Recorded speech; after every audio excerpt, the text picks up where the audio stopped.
প্রথম নির্বাচনী বিতর্কে ওহাইওর ক্লিভল্যান্ডে মুখোমুখি হয়েছেন যুক্তরাষ্ট্রের রিপাবলিকান প্রেসিডেন্ট পদপ্রার্থী ডোনাল্ড ট্রাম্প ও ডেমোক্র্যাট প্রার্থী জো বাইডেন। আমরা সরাসরি সেখানে যাচ্ছি। Plenty of time, even if we did it after the election itself. I have a lot of time after the election, as you know. So I think that she will be outstanding. She's going to be as good as anybody that has served on that court. We really feel that.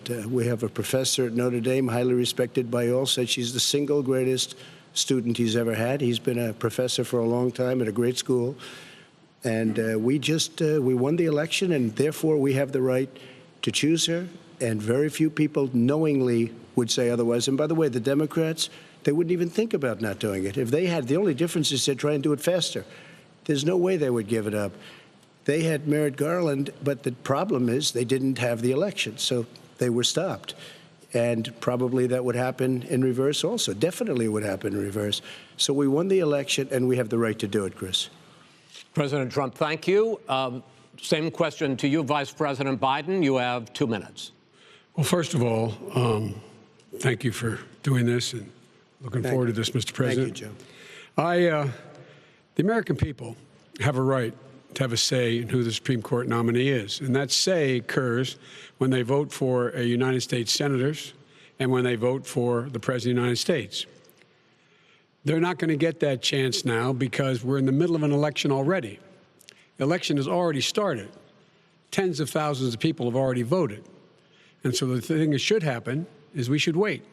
We should wait and see what the outcome of this election is, because that's the only way the American people get to express their view is by who they elect as president and who they elect as vice president. Now, what's at stake here is the president's made it clear he wants to get rid of the Affordable Care Act. He's been running on that, he ran on that, and he's been governing on that. He's in the Supreme Court right now trying to get rid of the Affordable Care Act, which will strip 20 million people from having insurance, health insurance now, if it goes into court, and the justice. And I have nothing. I'm not opposed to the justice. She seems like a very fine person, but she's written before she went on the bench, which is her right, that she thinks that the Affordable Care Act is not constitutional. The other thing that's on the court, and if it's struck down, what happens? Women's rights are fundamentally changed. Once again, a woman could be pay more money because she has a pre-existing condition of pregnancy. They were able to charge a woman more for the same exact procedure a man gets. And that ended when we, in fact, passed the Affordable Care Act. And there's 100 million people who have pre-existing conditions, and they'll be taken away as well. Those pre-existing conditions, the insurance companies are going to love this. And so it's just not appropriate to do this before this election. If he wins the election and the Senate is Democrat or Republican, then he goes forward. If not, we should wait until February. All right. There aren't 100 million people with pre-existing conditions. As far as the say is concerned, the people already had their say. Okay, Justice Ginsburg said very powerfully, very strongly, at some point, 10 years ago or so, she said a president and the Senate is elected for a period of time, but a president's elected for 4 years. We're not elected for 3 years. I'm not elected for 3 years. So we have the Senate, we have a president. He's elected to the next during election. that period of time, we have an opening.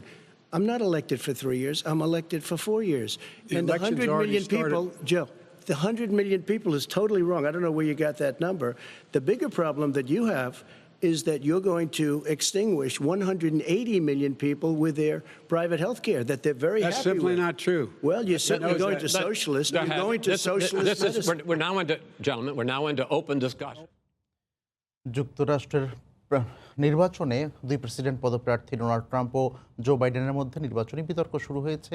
আমরা এতক্ষণ সরাসরি সেখানে ছিলাম।